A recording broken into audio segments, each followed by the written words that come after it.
Oh my goodness. The Edmonton Oilers have the LA Kings on the brink of elimination after their best, most thorough performance in Game 5, I should say, as this series returns to Edmonton for Thursday night with the Oilers. A perfect opportunity to put an end to it. Hernan Salas was saying, did you see, Dusty? Did you see the Kings going off the ice, throwing their sticks? Welcome to the GCL Diesel Oil Stream postgame show, live on location, Hudson's White Avenue. Oh, it's a very, very jubilant Hudson's White Avenue, and what a time we had here. It is, this is rowdy. This is good. The vibe the whole night was awesome. Can I say it, Tommy? Can I say it? Yeah, you can say it. Can I get a win ya? There it is. The boys over there. I went over. I was over here with you in the third, and I walked back over, and I walk over, and Yu's got his phone going. He's Dusty. Can I get a win ya? I was like, yes, let's go. Yeah. Oh, let's go. What a game. That was wild. What a game. So, a lot to get to. Text us 780-218-9999. Look at the nasties in the back there. This is what they do. Let's go. Let's go. Awesome turnout from the nasties tonight. Look at them right there, right there. There they are. You guys all behave. Those guys are beauties. They're awesome. They had the whole back corner. That was all EST. Dave and Twitter Mary are over there. Shout out to them. Another table of nasties. A few others. Great turnout tonight. Yeah, we had it was a couple awesome. of like ninja pseudo nasties that were also here, Dusty. Just lurking around. And they're like, "Hey, good to see you, Tom. Good to see you, Dusty." Not ready to commit to the full life just yet, but like dabbling around it a little bit. Yeah, exactly. Yeah. The nasty lifestyle. There we go. Yes. Twitter Mary's rowdy. She's happy. They're going on a cruise right away here, Dusty. Of course they are. They're celebrating the win, yeah. That might have been, I know they got the empty netter to seal it away. Yeah. But up until that point, that might have been one of the most lopsided 2-1 hockey games I've seen in a long, long, long time. They were very thorough. They should have won that game 7-1. Yeah. What's the proper word? Dominant. Because the Oilers were dominant, but the Kings from the drop of the puck, guys, I don't know if jittery is the right word. They looked off, man. They had 2 2-on-1s, boys. They didn't even get a shot on net. They couldn't complete passes. The Kuzmenko spinorama there when I don't know what he was thinking. Yeah. Yeah, you're right, Hernan. Like, I think they hadn't been punched in the face at home. Yeah. And when the Oilers started to do it, they just didn't have a counter. I mean, they should have got blown out in this hockey game. I'm going to give full marks to Darcy Kemper for keeping them in that hockey game. The Oilers should have had this thing put away in the first 20 minutes. When was Hernan, let me ask you this. Best game of the season for the Edmonton Oilers? Probably. At least in the last 4 months, guys. Like, that was... And that's why I was getting a little worried because they were dominating. They just couldn't find the goal, but they did enough. And like I said, the Kings just didn't have it. Adrian Kempe, the last 10 minutes, played defense, boys. He was out there with Drew Doughty. They were running 4 forwards and 1 defenseman. That's a desperate team. Listen, I know Dusty and Tom, you guys brought it up. That Game 3 challenge is looking bad right now. The Byfield very bad blunder last game, and it looks like Jim Hiller's all out of answers. He's not playing his 5-6 defenseman. Fourth line's not playing. He's playing his best player on defense. This is pure domination, and I think the Kings just watch them skate off the ice, guys. They look done. They look like we can't beat these damn guys. By far, their worst game of the series, and their biggest game of the series. Like, what did Bernstein say today on pregame? This is the biggest game in the franchise's history since they won the Cup in 2014. And they laid the biggest dud that they've laid maybe since 2014. It was all Oilers. Like, how many games in this 4-year stretch have the Oilers dominated like they dominated tonight? Not many. Often enough, no. Yeah, it's impressive. And your boy, Mattias Janmark. Tommy, let's go. The janitor. Why do you think he's always ranked so high in the rankings of importance in every offseason when we do it on the Oil Stream? I have never met Tommy's kids. I'm sure he's got a few running around out there. But the look on his face tonight when I was sitting next to him when Yanmark scored, it was me when Marshall scored at 3-on-3 last night. It was just so fun. What a game. Like, this is just, there could have been, if they didn't win this game, there would have been 7, 8, 9. You got your little notebook there. Like, there must have been 7 or 8, 9 key moments in this game where they had looks. The one that should have been a penalty shot wasn't called a penalty shot. Corey Perry with the tap-in that didn't happen. I mean, there were so many, and they just kept at it. You couldn't have really. Well, we all would have blamed them if they kind of let up after that opening 20, and you're like, damn it, 2-on-1. What's going on here? But they didn't. They kept going. It's just the save on Bouchard was outstanding by Kemper. There's another one, nice right? Like, guys. Play. Best player on the ice for me was Evander Kane. It's funny because right now the NHL.com has Evander Kane as the first and third star. Obviously, that's a mistake. One of those nights, eh? One of those nights. Good, but Evander Kane was all good tonight, though. All over it, boys. All over it, man. I'll raise the 6 o'clocker to all the nasties watching and listening and who came out. Oh, my Red Bull. Thank you. All right, boys. Yes. See you guys. They're happy. They're excited. All right. Text us 780-218-9999. Get into the nasty chat as well. Of course, this is the GCL Diesel Oil Stream postgame show right here on Edmonton Sports Talk. GCL Diesel, providers of the best diesel engine components around, from turbochargers to injectors, fuel pumps to sensors. They're the critical engine component experts, proud to serve Edmonton and Northern Alberta for over 50 years. All right, we want to hear from you, but man, oh man. So the Oilers take a stranglehold on this series, 3 straight victories. They get the win in LA. Yep. They get the win in LA, and that is crucial. You needed 1 in LA. Now get the clean sweep at home, and this thing is over. Yeah, Hernan says they're done. I mean, I think I agree with him. They're done, man. I think I agree with him. Guys, do you really think the Kings can win 2 straight here? The way the Oilers are trending? No. Not like that. You're right, man. With the way the Oilers are trending, like they've been getting better. Now they have owned 5 consecutive periods in this series, and not just like by a little bit, by a lot. Dominated third period last game. Dominated overtime. Dominated all 3 of these periods. I mean, I don't know how the Kings recover when your whole purpose in your life is to just beat the Edmonton Oilers in a series, and you've now dropped 3 in a row to them after getting fat and happy up 2-0. And when we said it after that third game, the challenge, they could have changed the series.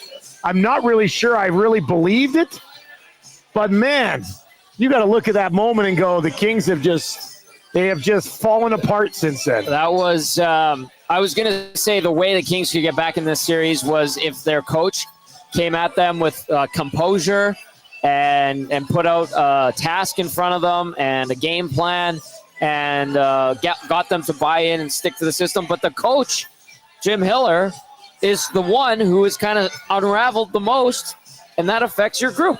Joaquin said it. Cass talked about it. We talked to Bernstein about it. So when your leadership, a.k.a. the coach, who's supposed to set the tone, is setting a tone that's erratic, unsure, and scrambling, well, that doesn't instill a ton of confidence in your group. So I know I'm taking this from a complete Edmonton perspective. Yeah, no, but seriously, like, we've just watched the Oilers win 3 straight games when the Kings should have been up 3-1 going back home. Didn't happen. The leads that the Kings have had in this series is essentially, outside of game 2, blown every game. I think when you guys say that they're cooked, the LA Kings, I think you're right. Hernan, how big has Evander Kane been for this Oilers team? Like, honestly, guys, like we all, I think, pretty much were in the same kind of wavelength when it came to Evander Kane. Like, what kind of impact can he make missing so much time? Guys, from the first game he's played, he was pretty damn good. Second game, even better. Tonight, he for me, he was the best forward on the ice, man. He was all over it, mucking it up, hitting the net, scores the big goal right after LA takes it. Evander Kane's been that impressive. And honestly, guys, he's healthy, and you can tell. He's loving it out there. I almost feel like he's been healthy for a few weeks. Prior to the end of the regular that's season. weird. Sorry, I'll say it. I think he probably could have played at some point in the regular season. Like, he does not. I mean, he looks great. Yeah, he looks great. And when you play McDavid and Draisaitl together, and take Corey Perry there with Kane, Hyman, and Nuge, Kane's the driver on that line so far in this series, man. It's very significant for this group moving forward that not only does he look healthy, but if he is healthy, he's got the legs to keep this going for the postseason. He's in every scrum. Yeah. Every scrum. Initiating, receiving, he's in every scrum. We were sitting over there watching the second period, and what I said, they've not been around the net this much the entire series. No. Like, they were all over Kemper. Kemper was insane tonight. I know I've been trashing him a bit in this series, but that dude was incredible tonight. But the Oilers just kept at it and eventually got to him. So is Cass there? I'll take off if Cass is there. All right. I'm going to head home. I'll be listening. I want to get back home, hop in the chat, and keep tweeting and texting. You nasty boy. Tell me, have a good show. Hey, thanks for coming down. Please get some sleep, buddy. Oh, buddy, don't worry. I'll be fine. I'll be fine. We signed this deal and play Alberta. The Oilers have won 3 in a row. It couldn't be better for Edmonton Sports Talk right now. A lot of likes tomorrow on the show. 1,000-like show. Let's do it. All right, there's Dusty Nielson. Great stuff from him. Adding to the atmosphere here at Hudson's White Avenue. Big thank you to Connor and the staff here. Kenya, she's been great. She's got a walking boot on, and she's been working her butt off all night long, and the whole staff. Peyton. And, Julia's here, so it's awesome. All right, get some texts in, 780-218-9999. Juan says Kane is the mayor of L.A. Twitter Mary says, thanks to the gluten-free beers, my camera skills were subpar. I only got Dusty's elbow in my picture, but it's still a keepsake. Oilers win. That was when Twitter Mary was going in for the selfie. All right, keep those texts coveted. C-Max says, Kane is him. Complete team game. That is a playoff team right there with that win. Guys blocking shots, depth scoring hits, timely saves from Pickard. Solid playoff team effort. And then I'll read this one as we get set to welcome in Cass. Jim Hiller clearly has somewhere to be next week because he does not want to be in the playoffs. I need deep nuge tomorrow. Shane and Nelson, sing La Bamba. Hernan. So you got a request there, Nancito for La Bamba, and I think that's part of your deal. You said you would sing every Oilers win, right? I believe that's it. Yeah. We'll discuss tomorrow on the show, Tommy. Oh, okay. All right, up for debate. Let's get to Cass. Reed is not going to be with us tonight. If you didn't catch it, he had emergency surgery on his retina. He had a detached retina. He's doing okay. I talked to him over the phone earlier today, and I think he's going to be working tomorrow, so we're going to see Reed tomorrow, which is good. So, Reed, we wish you a speedy recovery, and the fact that you're going to be working tomorrow, at least plan to, is huge. And he won't appear on the show tonight, but when we're done with Cass and a little bit later on in the show, he did send in Reed's read for Tom to read. So we'll do that later on in the show. He emailed it to me. I've got it here, which is great. So thank you, Reed. Get better, buddy. I know you're probably watching or listening right now. So thank you very, very much. And he says, thanks for including me in the show. Well, it's your job, as you like to say to me. All right. This guy is our game analyst. He is Matt Cassian. As we get set for the breakdown, as always, brought to you by South Fort Chev. Buy now and save 0% financing, OAC up to 72 months, or save up to $8,000 on 2025 Silverado 1500s. And it's that time of year, already past it actually, for your seasonal tire change service. If you mention EST sent you, receive an on-rim tire change for $59.95 plus tax. They're also giving a big discount on inspections when you get your tires changed. See dealer for details. www.southfortchev.com. Drive a little, save a lot at South Fort Chev.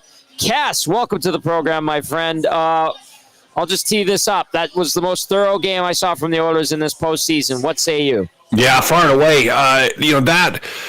That's the Oilers we've been looking for since before the Four Nations, really. Like, not just in playoffs. Like, we've been waiting since the Four Nations ended to see that version of the Oilers, and we saw it today, which was great. They played their most complete game in months. In months, it's been their most complete game. That was, I don't want to say it was an absolute clinic, but it was a pretty good clinic. Like, not at any period of time. I mean, I guess I had a little nerves where I was like, they haven't put away enough, that if LA gets a bounce here, things could change. But man, what a complete game. You asked me before, how hard is it to play a full 60 minutes? They played a darn pretty close to full 60 minutes at that up-tempo hockey tonight, guys. Cass, you know, I don't want to take anything away from the Oilers because they were excellent tonight for the full 60 minutes. But I kind of noticed, I still can't find the right words. I don't know if it's jittery. I just found the Kings were off tonight. Like, they couldn't complete passes. They seemed a little timid. You know, and then Jim Hiller at the end of the last 10 minutes, he's playing Campy on defense. You know, he's looking for that tying goal. What did you see from LA tonight? Was it a combination of the Oilers just being really good, or did you notice what I kind of noticed, that they were off? Yeah, I think they were off. And I think it stems from the collapse last game, and then going back to the last couple playoff series. And we talked about that. You guys asked that question about where the Kings at, and it's like, I think emotionally after that last game, I was wondering if they're cooked after listening to that press conference where I was like, your coach is now freaking out and dodging questions and getting frustrated. And I think you saw that today where it was like the sticks were being squeezed a little bit. And the over-reliance on too many or not enough players, maybe coming back to bite you a little bit. And I mean, I don't mind putting Kempe at the back end. You're trying to find a goal. Yeah. So like, I understand that. That's fine. But I think overall mentally, yeah, they were feeling it. Series isn't over though. There's still time for them to start to feel it again, but it does really seem like that seed of doubt is blooming slightly. On top of that, guys, like, there were moments tonight where I'm watching the Oilers defending in layers. I thought they did that well, hustling on back checks. We saw that numerous times. I honestly thought, you guys, with the way they were responsible with the puck too, protecting the front of the house, I was like, this looks like the Oilers during the Cup run last year at times, where they were just in a groove. And it was the first real glimpse of that team last year. Am I crazy to even think that? Or did we legitimately get hints of the team that went on a serious run last season? Hints. We got hints. Yeah, there was hints of it. Still some questions, I think, defensively, depending on what it does look like, potentially, if you can hang around long enough for Ekholm to get healthy and come back. But there are hints of it. I think offensively we saw, and I know they didn't score that much tonight. Kemper played very well. But offensively, where we saw just that kind of aggression throughout the lineup, like not just from McDavid and Draisaitl, but you saw it up and down. You know, guys like Frederick that, yeah, it would have been nice if he could have buried, but like he had some chances. Henrique had some chances. Ryan Nugent-Hopkins was kind of pulled into it by Evander Kane, and they had some chances. Like there was just a lot of the offensive punch that was there today, and that up tempo from everybody, where it felt like it wasn't a team that was just McDavid and Draisaitl. Like it felt like a team that was more than that. And again, we have to go back to before the Four Nations to get that feeling.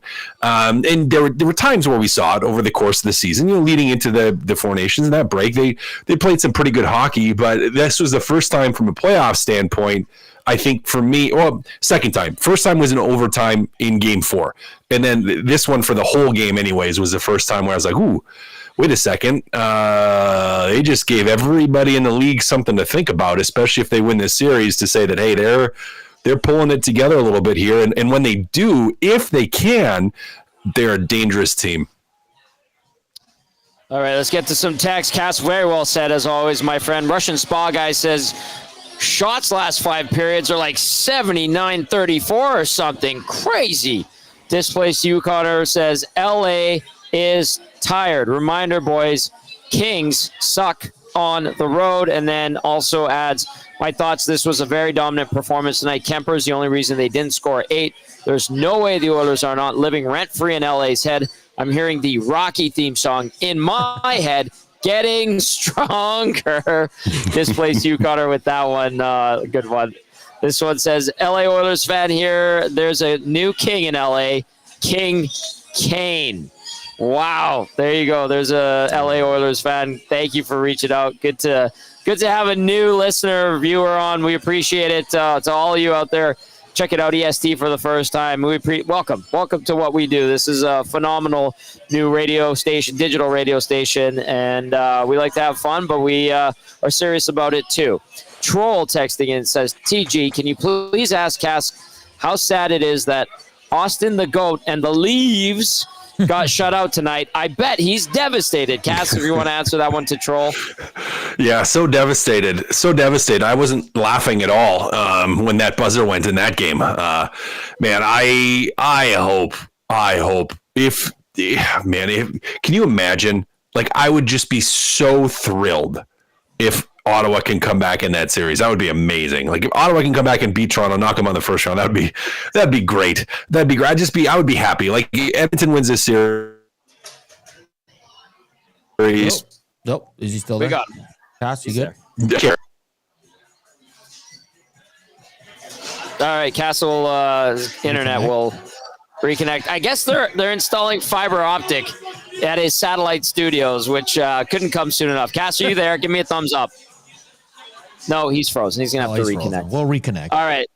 Yeah, reconnect, Cass. There, I can hear him, but he needs to reconnect. Let's go to Calgary Glenn. Good to hear from Calgary. Glenn says, an amazing game by the Oilers tonight, a veteran and mature game. This is the Oilers team that we have all been waiting for. I've always said that the only team that can beat the Oilers is the Oilers. If they continue to play this way, they will be unbeatable. A complete game throughout the lineup. Calgary Glenn, well said.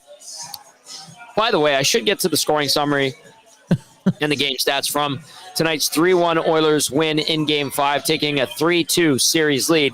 Coming back home, Andrei Kuzmenko would open up the scoring on the power play, his third of the postseason from Kopitar and Kempe. Nice redirection after the point shot. Finds its way through. Kuzmenko with the redirection past Kemper. 1-zip at 3:33 of the second. But Evander Kane would answer not long after that at 6:16. He would tie it his second of the postseason already from John Klingberg. How about those two connecting on a goal? Very nice. Welcome surprise indeed from the Oilers faithful. 1-1 going into the third, and in the third, who else? Mattias Janmark, second of the postseason. The guy couldn't even shoot a puck past the goalie in the regular season through a full 82-game season. And he's got 2 already in 5 playoff games. That one coming at 7:12 of the third period from Arvidsson and Podkolzin. Nice play on the break-in from Podkolzin over to Arvidsson. Arvidsson puts it on a blocker side on Kemper. He just kind of tries to waffle board it away. Yanmark, Yanni on the spot, if you will. And then he tucks home the rebound to make it 2-1. And then the Oilers protecting the house really well in the D zone with the goalie pulled. Jim Hiller pulls the goalie with about 3 minutes left. And Ryan Nugent-Hopkins on a nice feed. And a good play by Leon Draisaitl will get to McDavid. McDavid over to Nugent-Hopkins. He buries it into the empty net. All those missed empty nets, maybe, just maybe, they'll totally make up for them in the postseason. And they get one tonight from Nugent-Hopkins, second of the playoffs. 3-1 Oil at 19:02. You knew this one was over. Shots on goal just stacked in favor of the Oilers, 46-22.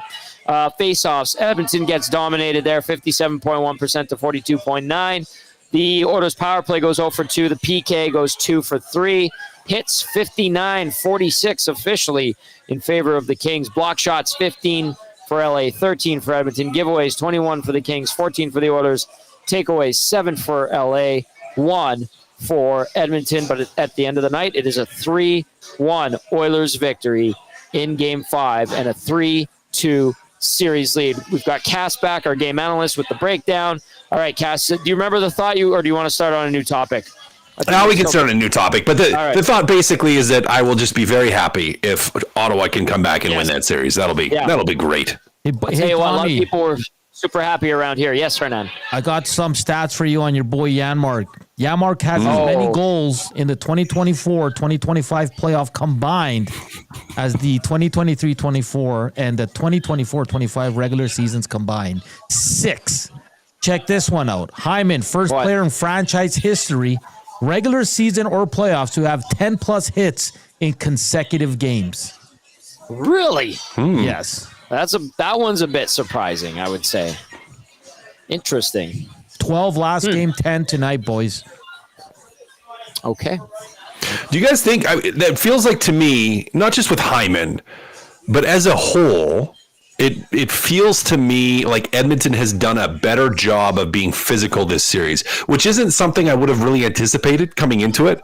Right. Like, if I would have picked a team to be more physical, I would have been like, well, LA is going to be more aggressive and more physical. But Edmonton's been a better team in that regard. Agree or disagree?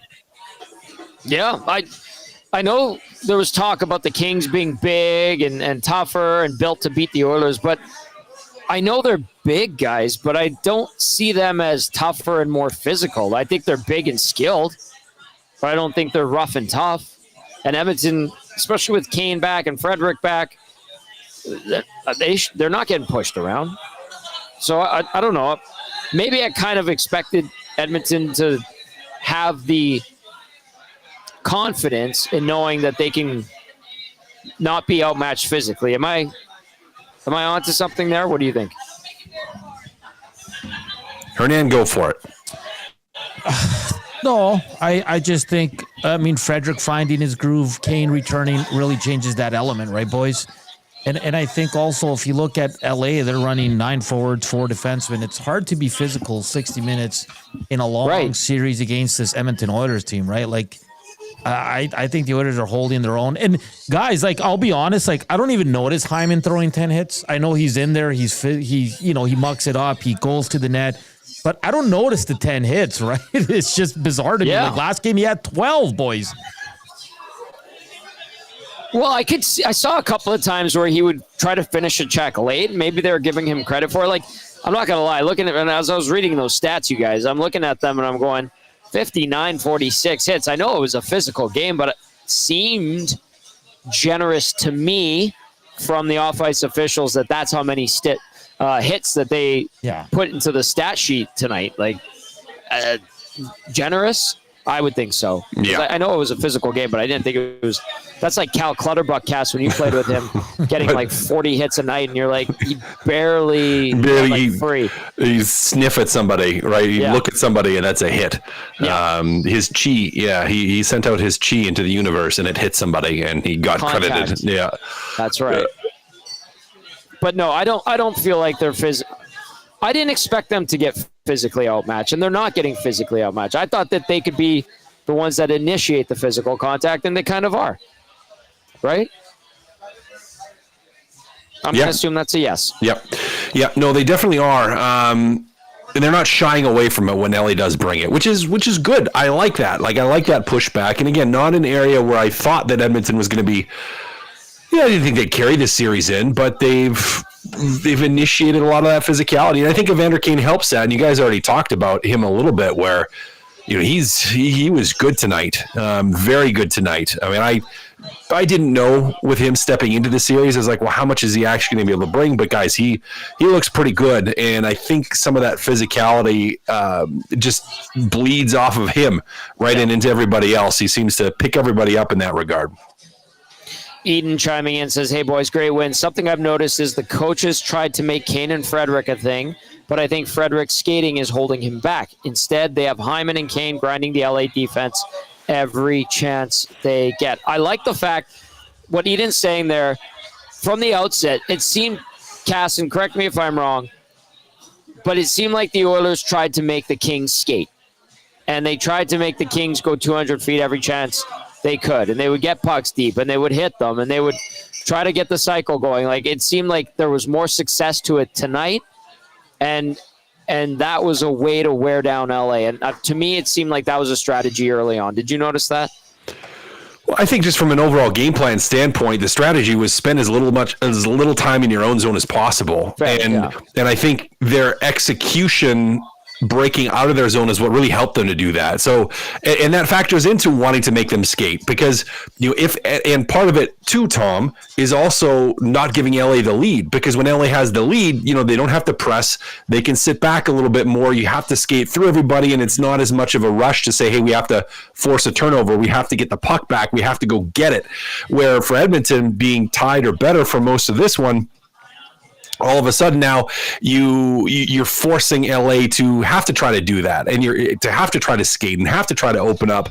And when you're clean in your own zone and on your zone exits, and you're able to carry the puck with possession, well, now all of a sudden LA has to skate to try to get the puck away from you, as opposed to having possession themselves. So I absolutely agree with you. I think they did a much better job of that tonight. I think there's just multiple reasons for it. Mancito, anything?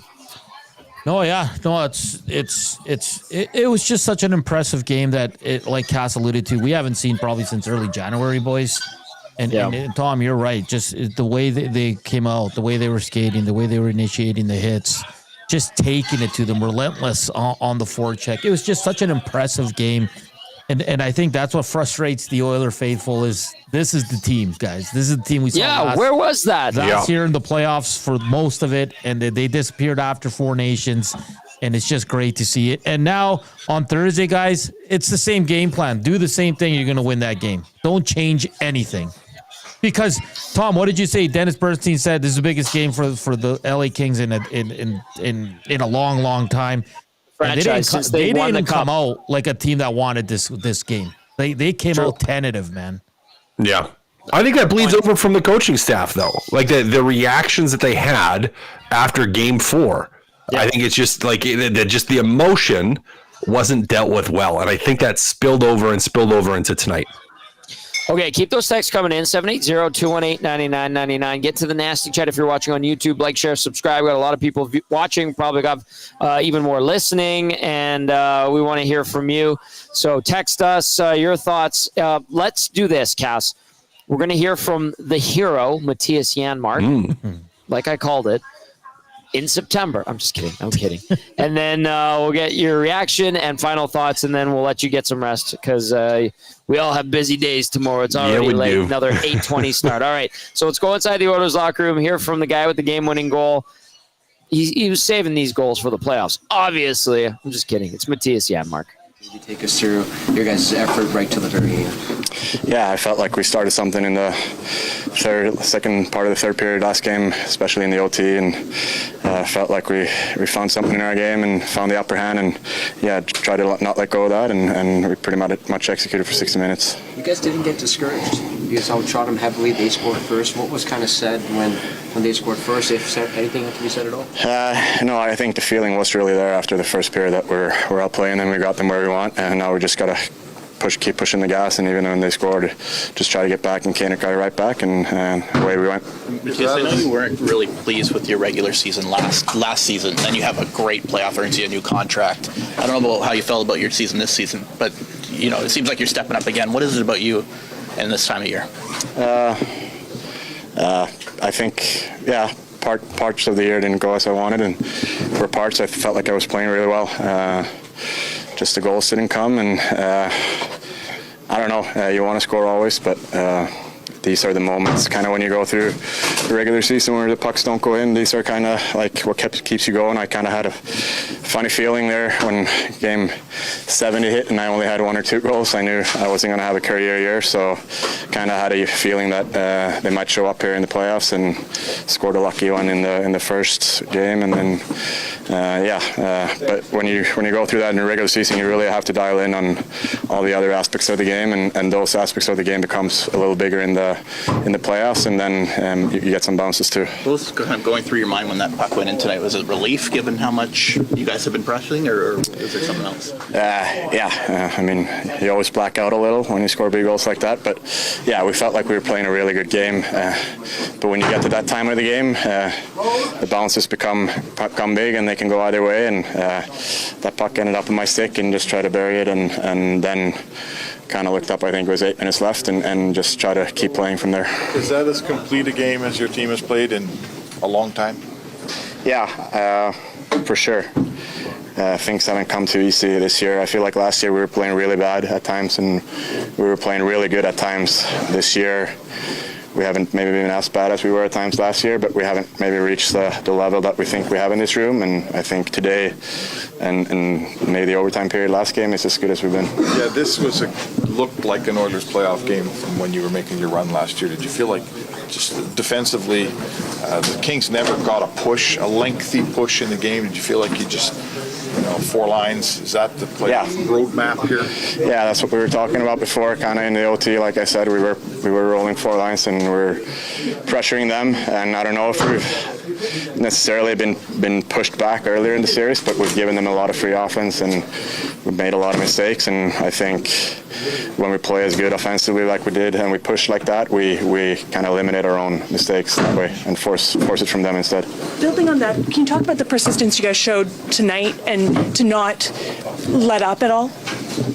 Yeah, like I said, I don't know if we talked too much about it, and I don't know if it was a secret formula, but there was a feeling in the room that we're playing like we should, and we are the better team tonight, and we got them where we want them, and they went down and scored the one on the power play, and I don't think anyone said anything, and then we just went back and scored to tie the game, and like I said, away we went from there and got back to our game. Like a guy that's on a team that kind of figured it out. Is that fair, Cass? Yeah, a team that certainly feels more confidence than they did a couple of games ago. Feels like they can play, and that's where I just think that overtime was the big switch, and maybe even just the Hiller, giving them the opportunity in the power play in Game 3 was the bigger switch mentally that they needed to turn this thing around. But yeah, I mean, it's hard to argue with the comment that it looks or sounds like they've turned it around after what we watched today, because it was by far and away their best game in a Coons age, as they say. All right, they're looking to deliver the kill shot on Thursday. What are the keys? What are you looking at? If you're the Kings, how do you try to approach this? Well, you're coming back home. The adrenaline is going to be there. I don't think this is a group that's going to sit back. Hopefully it's not a group that's going to sit back, but hopefully they bring that same level of intensity that they brought today.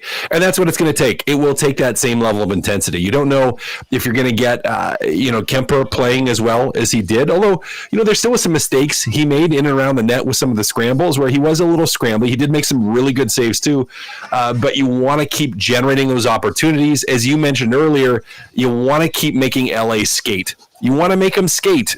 You know that there is some emotion over there right now. There's some frustration over there right now, and I think trying to capitalize on that and do what you did today. And I know they didn't score early, but they came out of the gate early playing very, very well. And I think mentally that just beat down and wore on the LA Kings. And if you do that same thing, you got a pretty good chance of winning this series. Unbelievable compared to where we were at a week ago, where this series looked like it was all doom and gloom, and Edmonton was down 2-0. Here we are 3 games later, up 3-0, and they return home with the chance to close it out for a 4th consecutive year against the Los Angeles Kings. Cass, get some rest. Awesome job as always, my friend. We will talk to you on Thursday. Yeah, good night, fellas. We'll talk to you soon. That is Matt Cassian. He's our game analyst. Great job breaking it down. As always, the breakdown brought to you by South Fort Chev. Drive a little, save a lot. Get those texts into us, 780-218-9999. Tom Gazzola live on location at Hudson's White Avenue. We had a great time here tonight.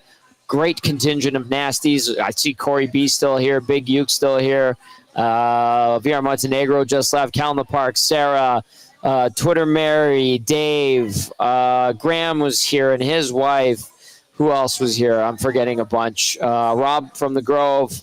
Hernan, we had the nasties. It was an EST back corner. Jason the Acadian was here. He won. They did a trivia thing, and he won 2nd place and won a $20 GC. Oh, nice. So really good turnout tonight. We will be live on location for Game 6 at the Canadian Ice House in Ice District. It should be a lot of fun. We've had a great turnout all playoffs long. Can't thank you guys enough. All right, can I do Reed's read right now? Because Reed emailed it to me. Sure. Is that cool? Because Reed had surgery today, had a detached retina fixed. It sounds like he'll be back tomorrow, which, the guy's tough. He's a tough bugger, so you can't keep a good man down. And he did want to be a part of the show tonight, so he emailed me Reed's read. And as always, Reed's read brought to you by our good friends over at the Edmonton Garrison Memorial Golf and Curling Club. Full-in golfers, Edmonton Garrison Memorial Golf Club is open to the public, and memberships are still available. Join the ranks today and experience top-tier golf with a proud military tradition. For more info, visit egmgolf.com to enlist. Great golf course. They've done some work on it in the last few years, touched some things up, and the fescue will get you. But they know the tricky spots, and it's well maintained. Very, very friendly staff. Matt and the crew over there are fantastic. And as a geek who likes military stuff, I like all the World War II, like anti-aircraft machine guns and the tanks and stuff. And for a 39-year-old guy, I still go play on them. Matt, you didn't hear that. Let's get to Reed's read for Game 5. Here we go. This is what Reed emailed in. He said, the Oilers completely dominated the bulk of the game. Now they are getting to the net, and the Kings aren't playing as clean with their breakouts and deep in their own end. 2, Kemper delivered the best goalie performance of the series by a wide margin. Still lost. Only allowed 2. 3, great PK by the Oilers in the third, shortly after going up 2-1. That one was clutch. They got some block shots, very, very stringent, disciplined on that PK. So good point by Reed. Point number 4, many players who were quieter in the early stages of the series are now contributing at both ends. Nuge, Kane, Wallman, Frederick, Arvidsson, Podkolzin, etc. Point number 5 from Reed tonight. Complete choke job by Kendrick Nicholson to not award the Oilers a penalty shot when Byfield covered the puck in the crease. That's what infuriates fans. Just call the obvious infractions.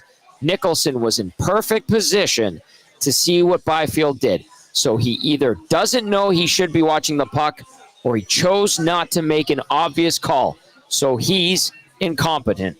That's Kendrick Nicholson, the official that was right there behind the net when Byfield put his hand on the puck to cover it up in the crease. Missed call, clearly. Reed not happy about it. All he says for point number 6, Yanmark, good. Thank you, Reed. Point number 7, Jay Milton will have plenty to say about Kempe on D tomorrow. 8, go for the throat on Thursday. Yeah, from Reed. That is Reed's read for Game 5. Our boy Reed Wilkins looking to come back tomorrow on the Reed Wilkins Show. Had surgery on his eye today, and by all accounts, he will be back in action tomorrow. He's going to have the patch for a little while, but he's got that one good eye still.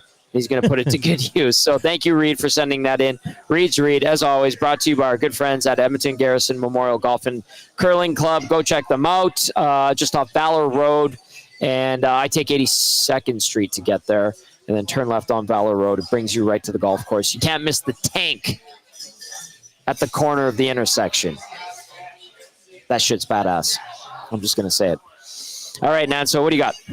Yeah, I know. I like the call on Reed there on the Byfield's hand over the puck. Like that's a penalty shot every time. I have to look at it again, Tom, because completely missed it. Initially, the first look, it almost looks like the ref doesn't see it or choose. But he's right there. Yeah, he's right there. But it almost looks like he's looking around there. He's looking at Pickard. But yeah, a bad call, and maybe they didn't want to make it in a playoff game, which is unacceptable. That's what Reed thinks. Yeah, but listen, Adrian Kempe playing defense was interesting. He, I mean, I'll be honest, Tom, he didn't look terrible. And you know why they were doing it. They were doing it because they were trying to get more offense, trying to get that tying goal. That's not going to be the norm going forward. I'm just fascinated by Jim Hiller, Tom. I truly am. You know, his the guy he replaced was let go for certain reasons, and he's making some mistakes here, Tom. And I'll continue to say it. You can't keep going with 9-8 forwards and 4 defensemen. And it's let's take a look now, at the timelines. Like you've lost 3 straight. You keep doing the same thing over and over and over again. And Reed makes another great point. Kemper with the best performance between the pipes we've seen in the series, and it still wasn't good enough. I know. Still wasn't good enough. Barely.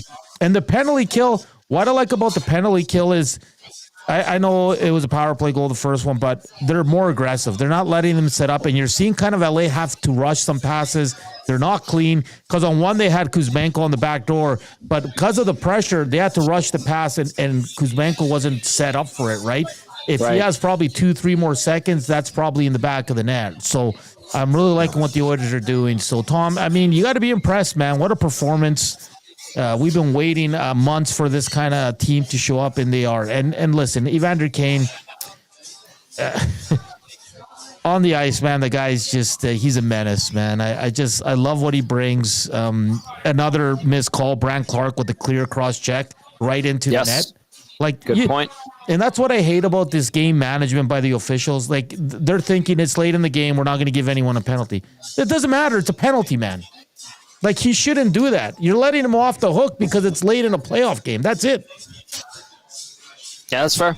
Well, you're not happy with the officials. Reed's not happy with the officials. I think a lot of Oiler fans not happy with it. They'll let it go tonight because Edmonton gets the win in a crucial Game 5. But it was noticeable, and it could have made a huge difference in a negative way for the Oilers.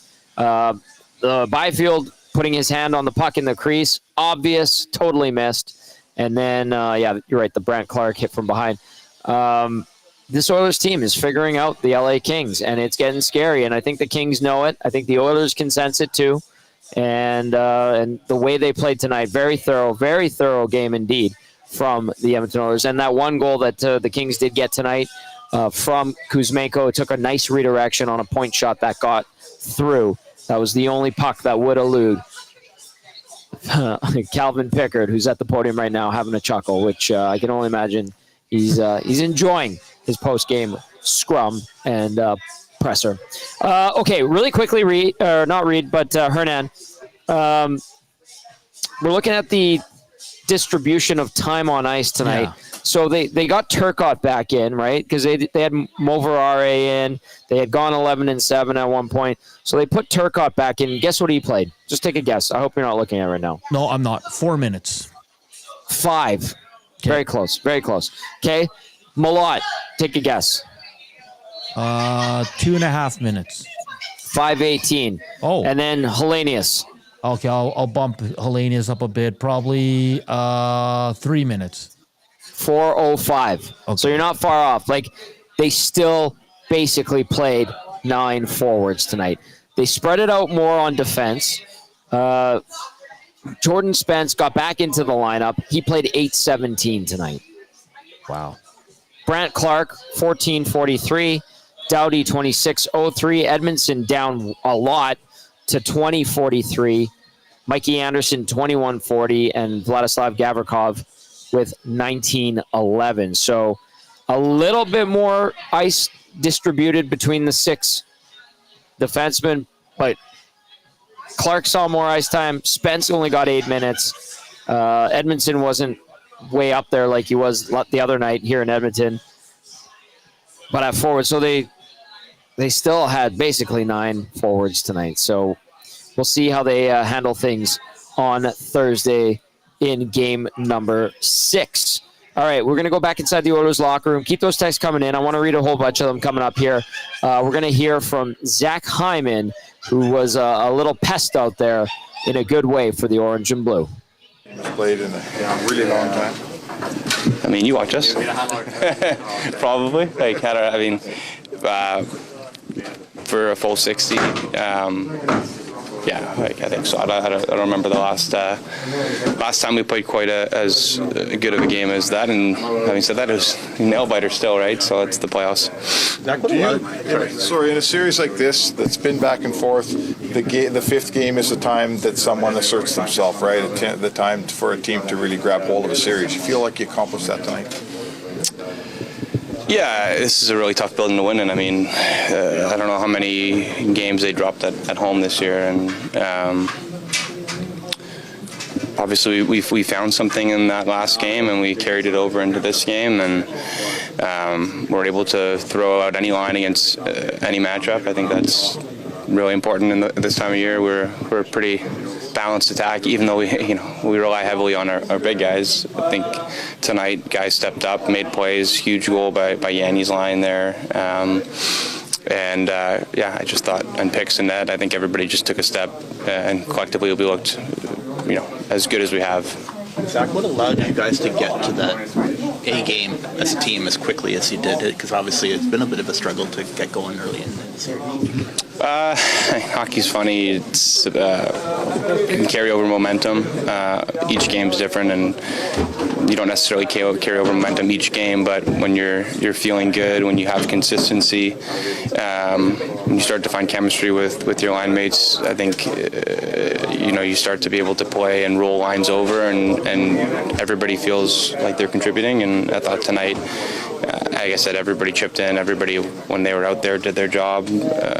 it was probably the best performance, probably this year that we've had. And like I said, having said that, it was only a 2-1 game, so it takes everybody. You mentioned your goaltender, and he didn't have a lot of work, but he did make a few big saves, and you made a few timely saves. What would you say about kind of the work that he had to put in an effort where you guys kind of tilted the ice? Solid. 6-on-5 too. They had possession there for a while. Made all the saves he needed to make. Obviously, I think it was like a double tip on the power play goal, so tough to save that one. Wanted to change direction twice on you, but other than that, if your goalie lets in one goal, you're in pretty good shape. What does it mean to have a goaltender who's he's a backup, but he doesn't play like a backup, and that gives you probably some confidence, I guess, that you have two guys like that. He had over 20 wins, so he played a lot of hockey this year. He's felt good. We've played well in front of him. I think both Stu and Cal give us a chance to win, and when they're both feeling it, like you saw the performance tonight, like Pix is just making every save he needs to make, and as a player, that gives you confidence that if you go out and do your job, then everything's going to work out. So let's go to the last game for a quick minute. With 1 minute left, you guys are down by 1, and it looks like you guys are coming here down 3-1.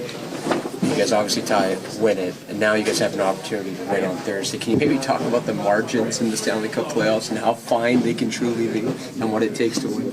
Yeah, when we were down 2-0, everybody pretty much wrote us off. We didn't look great in the first 2 games. Didn't look great in the third game for 2 periods, obviously. But I think we just rely on our experience as a group and knowing that if you just don't go away, if you just keep believing, you give yourself a chance to win. And the playoffs are an emotional roller coaster and for both teams. And you got to make sure you're able to steady yourself, even after a win like tonight.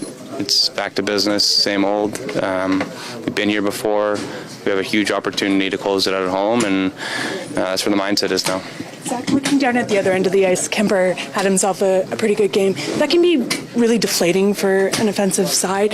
What's the key to overcoming that when he's making those kind of saves?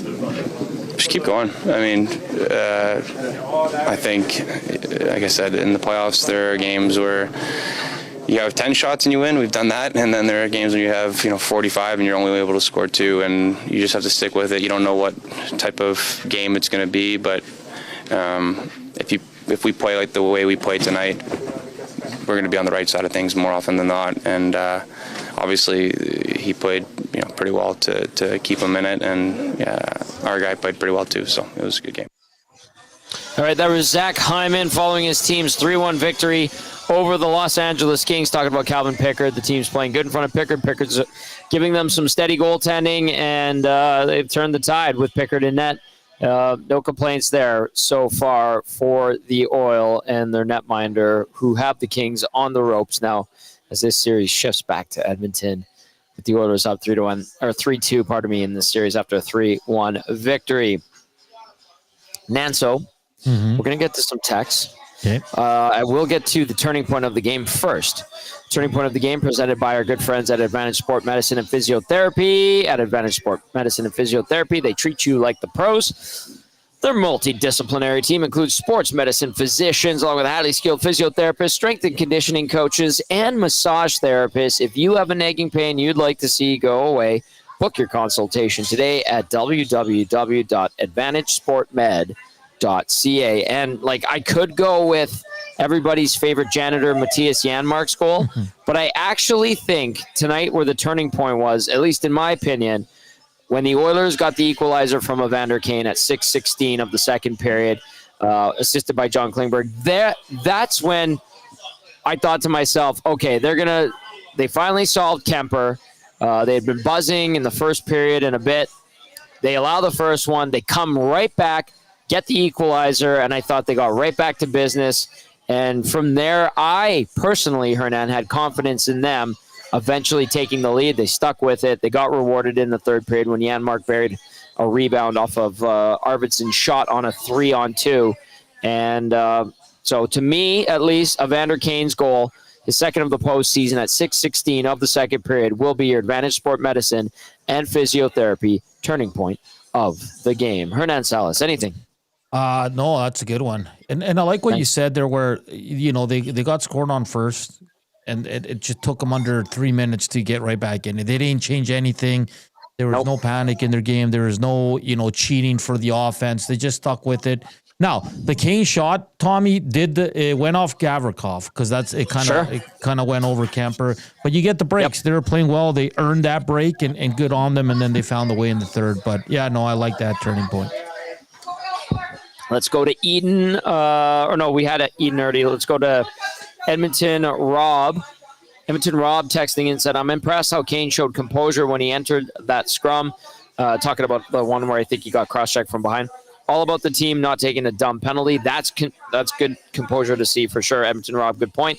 JB says Nurse and Bouchard. Actually, JB, you have a lot of texts. My goodness. JB says one thing. I'll go to the first one. One thing I have noticed by not noticing him much is Emberson. He seems to have bounced back well from a tough go down the stretch. Chemistry with Kulak might be part of his return to better form.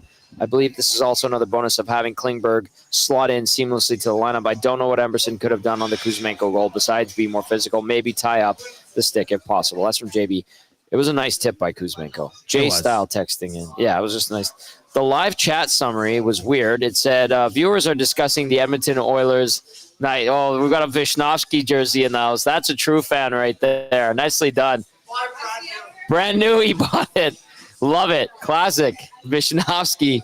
The live chat, J-Style sends in a screen grab of it. The auto-generated AI live chat said, viewers are discussing the Edmonton Oilers' victory over the Los Angeles Kings in Game 4 of the Stanley Cup playoffs. They are praising goaltender Stuart Skinner and criticizing the Kings goaltender Jonathan Quick. Can't really trust AI, can you, Hernan? I got another one that Zach sent in. It says, viewers are talking about the Oilers-Kings game and are discussing Kane's health and performance, as well as Cassian's comments about Skinner and his hair. Wow. Oh, boy. Okie dokie. So Skynet is not ready to take over. No. Thank God. Hontorio Momes. Good to hear from Hontorio Momes. Says they finally figured out some lines with the nuclear option. How did they not call a penalty shot on Byfield covering the puck? It's actually insane that refs refused to call stuff for Kane. He got crushed in front of the refs. And also, Hontorio Momes adds, Chris Knobloch is a magician at adjustments through the series. They did this last year. They figure things out as they go along, and they make it look a little iffy off the hop. And it happened again this year, and now it looks like, and it is heading towards Edmonton closing this series out at home. They get 2 cracks at it after going down 2-0 in this series. Calvin Park, who is out here tonight, Calvin Park texting in says, awesome game by the Oilers. Kane, a huge factor. Defense as a team looked strong. Pickard made the saves he needed. Oilers, a better team than the one in black and silver and the one in black and white. Fabulous night with the rest of the Nasties and new Nasties at Hudson. Cal, always great to see you. Josh texting in says, listening in on the drive home from a big night in the fan park. Go Oilers. Josh, thank you. He sends in a picture as well. Hope everybody at the fan park had a great night. And thanks for tuning into the post-game show on your way home. All right, I love it. Hernan, you want to get to the player of the game? Yeah, want to do that? Yeah, just before that, Tommy, this is courtesy of NHL.com. The Oilers became the 3rd team in NHL history to earn 3 straight comeback wins after facing a 2-0 series deficit following the Penguins in 2009 and the Golden Knights in 2021. Well, things ended very well for the Penguins in 2009. Golden Knights, not so much in 2021. I think they went to the conference final, but yeah, because they lost to Montreal, right? Yeah. Yeah, you're right. That's right. Yeah, that's right. Well, let's see what this team, if it can write its own history, maybe something a little bit better. We shall see, but they have work to do on Thursday. All right, let's get to that Damon Bunting real estate player of the game. I like that you're throwing out these stats, Hernan. I really like those. Swainer stats, NHL.com providing stats. Very cool. Appreciate that very much. Adds layers like a good tiramisu. For sure. David Bunting, real estate player of the game. David Bunting, consistent top-producing realtor in the greater Edmonton area for over 17 years. He and his team would love to help you find that right home or make the move from your current home. Check him out, DamonBunting.com, or visit his Instagram at Damon Bunting Real Estate. Hernan, Salas, take it away. Yeah, you probably know if you heard the opening of this show, the first 10 minutes. He was the third star by the people in LA who selected him. I'm going to give it to Evander Kane. I thought he was phenomenal in this game. He was all over it. 17:35 time on ice. Tommy, he had 5 shots, 4 hits. He had the big goal to tie it up, and he was just all over it tonight. That's the Evander Kane we all know and love, and that's the guy they needed. And he's brought a different element to this team, and he's only getting better and better. So Evander Kane gets the Damon Bunty Player of the Game for the agency. Nicely done, Hernan. Nicely done. James via the nasty chat says the composure Kane showed when McDavid was being harassed by Gavrikoff's cross-checks was also important. Profane says, LA, no. We win game 6. That's Profane, who says, damn autocorrect. I knew what you were trying to say. And then TWPG204 says, it's playoffs. You ride the hot goalie. And I think that's what we're going to see, obviously, with 3 straight wins for Calvin Pickard. By the way, Hernan, do we have Pickard's post-game? Because people keep bringing it up. I don't know what was said, but they're talking about it a lot. I haven't really caught it. Let me work on it right now. It is 9 minutes because it's the dual one, right? It's, right. Yeah. Is it okay? So I'll put it out there to everybody watching and listening. Is it worth playing? Do you want to sift through 9 minutes of a press conference? It's midnight. We're already into Wednesday here. You can get at us in the nasty chat or text us. We'll give you 2 minutes to answer. If you guys say yes, then maybe we'll do it. If you say no, then we'll just move on. Klima's Lid says, Tom Gazzola, quote, I like tanks. Damn right I like tanks. What boy doesn't? They're cool. They're badass. All right, let's get to a few more of your texts. Let's go 780-218-9999. Jesus, there was a lot of them. Pat in the county says, I find it's even more impressive that they kept their composure. Not a chance for the Kings to get in the game from their power play, although they did get that one power play goal. Conroe, Texas says, most connected I have seen the Oilers on defense since last year's playoffs. Everybody played their position flawlessly in their zone. Kane and Klingberg are making a difference. Jordan says, we need a live La Bamba performance from Hernan tonight. Are we going to get that? I don't think we're going to get that, are we? No, we gotta plan for that and save it. And yeah, the way you sang it yesterday was beautiful. I can't wait till tomorrow's shows when you sing again, because you're doing it live every day after an Oilers win, right? I think that's initially. I think Gager wanted to go. You can't go back on your word. I think Gager wanted to go with if they win the series, we'll sing it again. But we can tomorrow because you never know, Tom. But I'm pretty confident. I love how Joaquin gets into it and he like dances and he does his like head bobble thing. Ryan from Sask says Kings abandon a lot of their structure, the things that have made them successful. Fatigue is kicking in for sure, but I would add in another F word: frustration. They were over-aggressive early in the game and masterclass by the Oilers to counter that. Great team effort. Klingberg and Wallman were very good tonight. Get well soon, Reed. Ryan from Sask. Thank you for that one, Ryan. Really appreciate it. RBM texting in said, best defensive effort of the series for sure, by far, maybe the entire season. If not for that, they probably lose this game tonight with Kemper having the game he had. Props with one of those emojis. Says, there's guys getting better every game. Kane is back to his normal self. That's great. Frederick's best game so far. I'm encouraged by his defensive play. Wallman's best game as well. I thought apparently he's like +9 or something, which I don't understand at all. His first few games were poor to mediocre at best. Very encouraging. Redbeard. Oh, Redbeard's so good to hear from our boy. Redbeard says, amazing effort tonight. Best game they played all year. LA was never in it. Super confident. Oil. Great show, boys. Thank you, Scott Laurie. Great to hear from you. As always, you know we love you, brother. The doc texting in. Let's get that tweet or that text to load. The doc says, this Kings team was constructed and designed to beat the Oilers. And that's really funny. Signed the doc. And then one more here from Dirk. Toronto is shutting Cass down. Hacked. Well played. Well played. Tommy, do you want to run about 3-4 minutes of Kane and picks? And then we can did you find what people want to hear or what? Well, I'm probably assuming it's probably early in this presser, run it. so we can run it, and then we won't run the whole 9 minutes, but... No, okay, let's run a couple minutes of it. Here we go. Here we go. Total domination early on in this game compared to the other games. There's usually no momentum from game to game, but you guys just were flying from the start. Yeah, I think, last game we came out pretty well in the third period and, probably had our best period. Obviously the playoffs and overtime, and I think that was a nice reminder of how we can play when we are urgent and desperate. And, we wanted to come out with that same mindset tonight, and I thought we did a great job of that. Calvin, is that the best team, or is that the best game your team's played all season, do you think? I'd say so.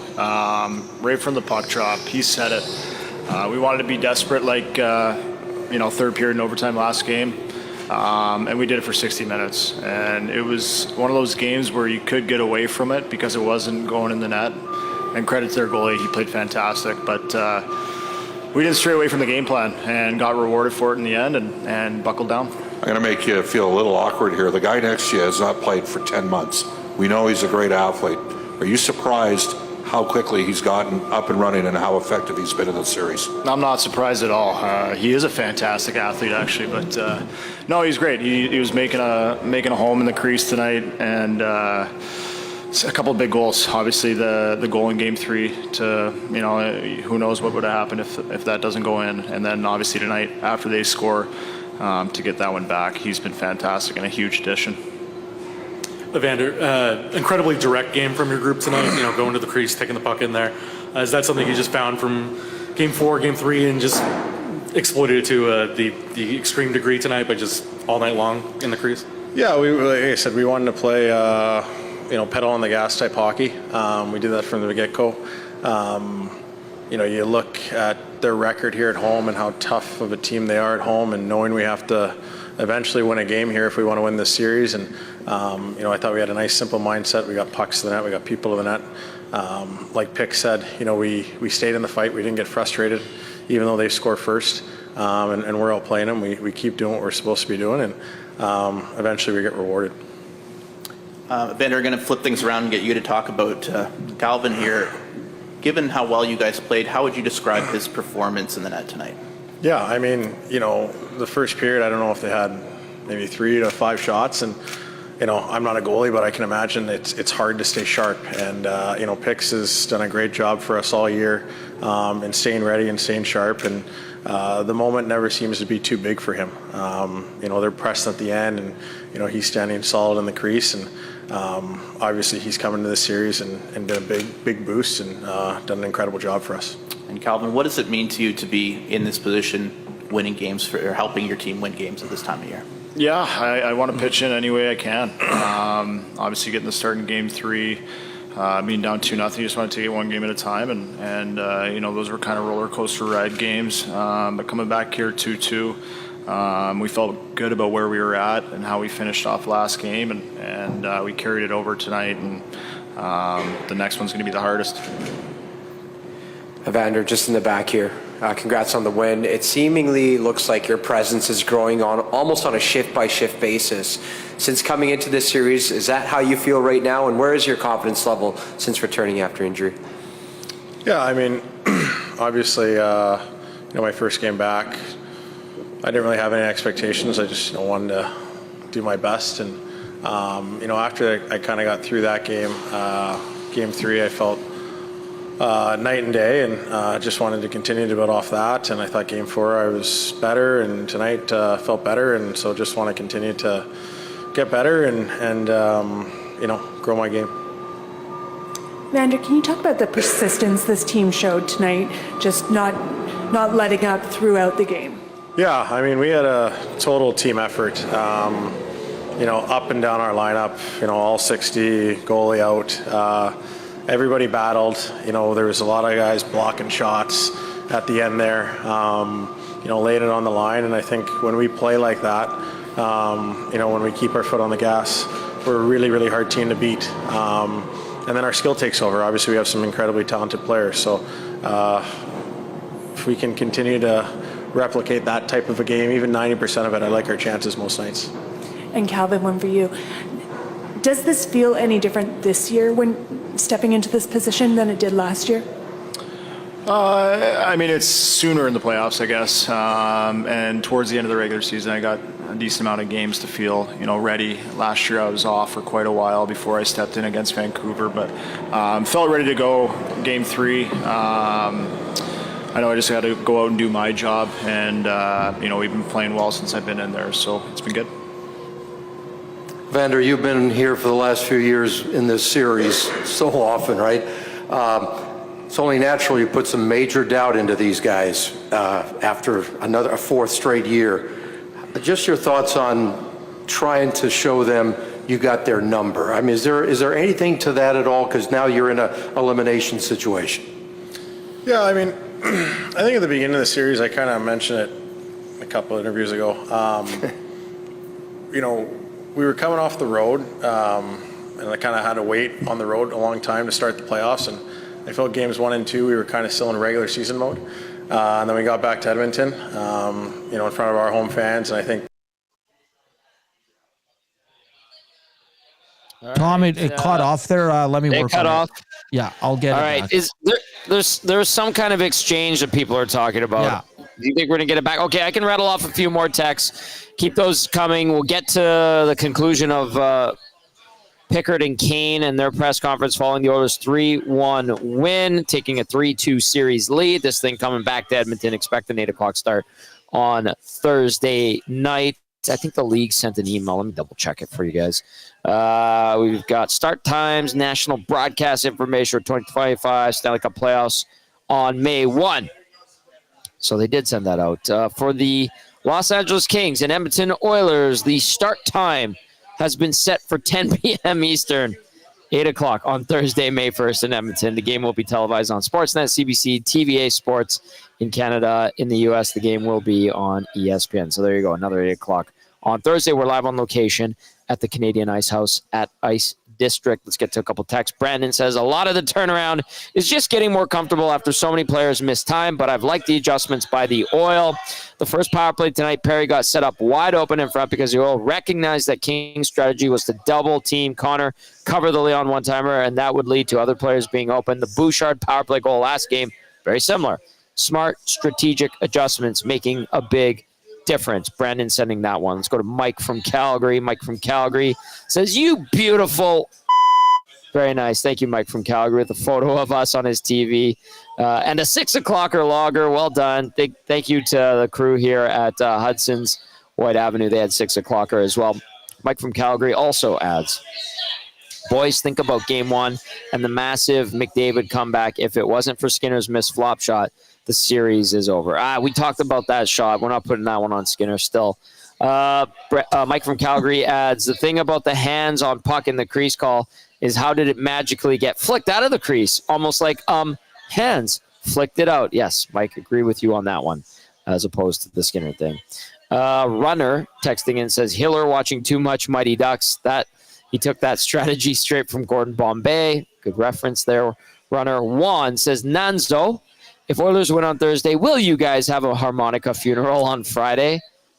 Ooh, don't know. Maybe. It's a good idea.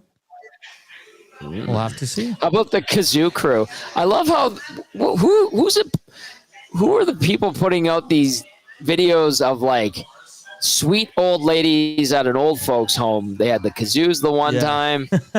They did the We Will Rock You I saw today with the stomping and slapping of the table. I love that. And you know what? Kudos to the ladies, the South Korean harmonica crew. I don't know their formal name, but they look great. And I like that they're going with it. That's a neat little thing. And people have kind of jumped on board with that. Oh, Tony from BP's. Let's get to Tony. Tony! Tommy, BP Tony. Amazing. Watching both games, Leafs look like no killer instinct and Oilers just dominate game. How the Toronto media can compare the two teams is amazing. Matthews was horrible, and McDavid shows why he's the best player in the world. Tony from BP. Good to hear from it. Tony, hopefully we see you soon. Atif Wheels says, what a win, what a win. The mighty Oilers are coming home with a 3-2 series lead. When was the last time this team played 60 minutes of hockey? They looked amazing tonight. Pickard is like a brick wall. Nothing gets by him. Let's go. Thursday night. Bye-bye, Kings. See you Thursday at the Ice House. Signed, Atif. Shanked one says, guys, why was Byfield covering the puck with the hands in the crease, not called a penalty shot? Shanked one. Because they blew it.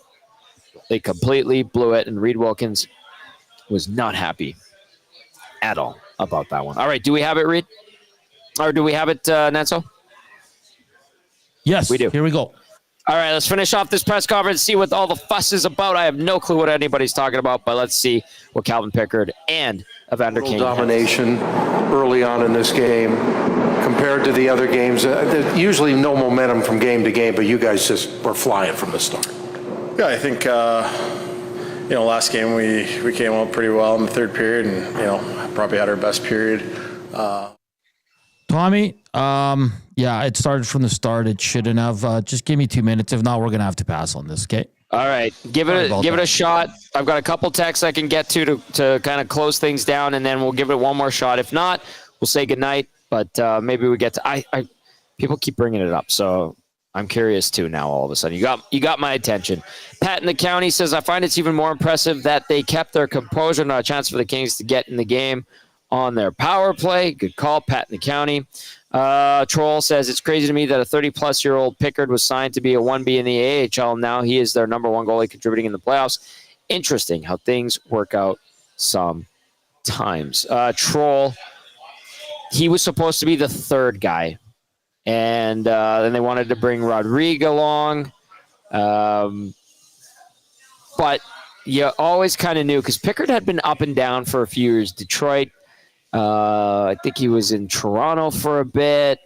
Philadelphia, he played some games. And he never kind of went away, but never wound up in a situation as sweet as the one he was in Colorado. But Colorado, that whole franchise took a nosedive when he was supposed to be the next one.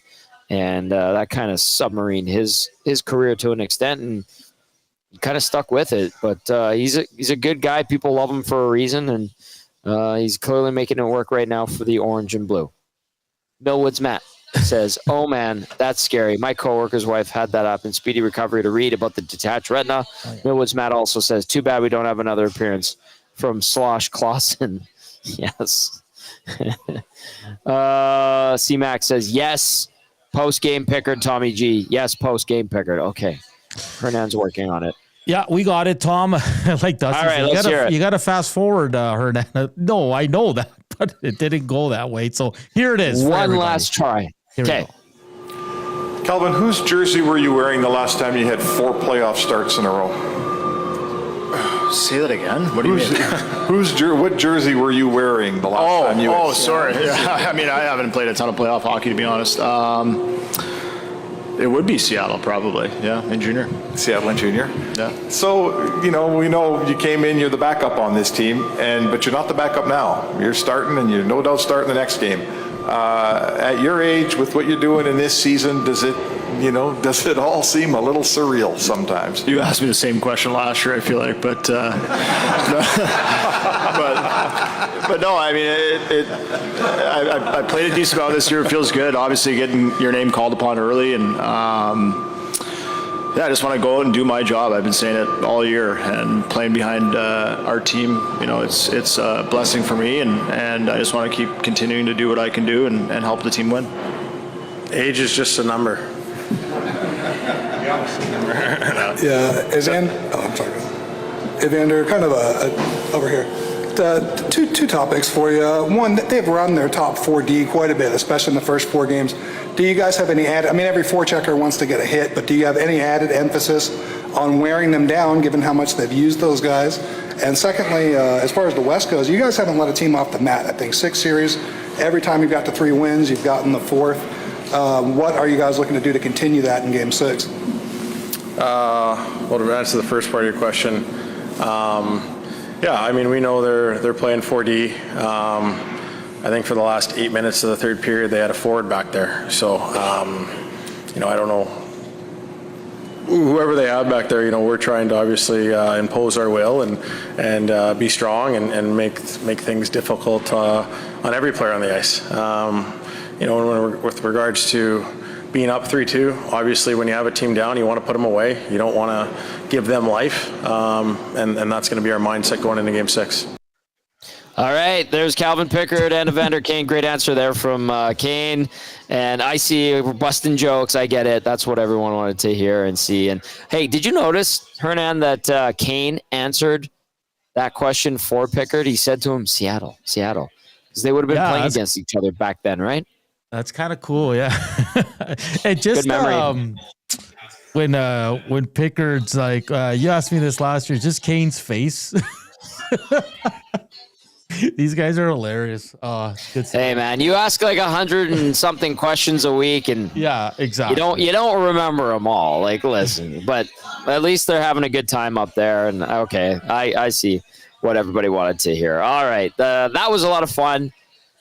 The Oilers are up 3-2 in this series. Last week, Hernan, where were we at? They were down 2-0, and we're like, this does not look good. All of a sudden, that Oilers in 6 that I called last week looks pretty damn good. Looking good, buddy.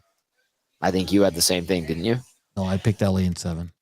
Oh, you dirty dog. You dirty dog. That's going to do it for the GCL Diesel Oil Stream post-game show, live on location, Hudson's White Avenue. Nasties, you guys are great. Thank you to everybody who came out tonight. Fantastic.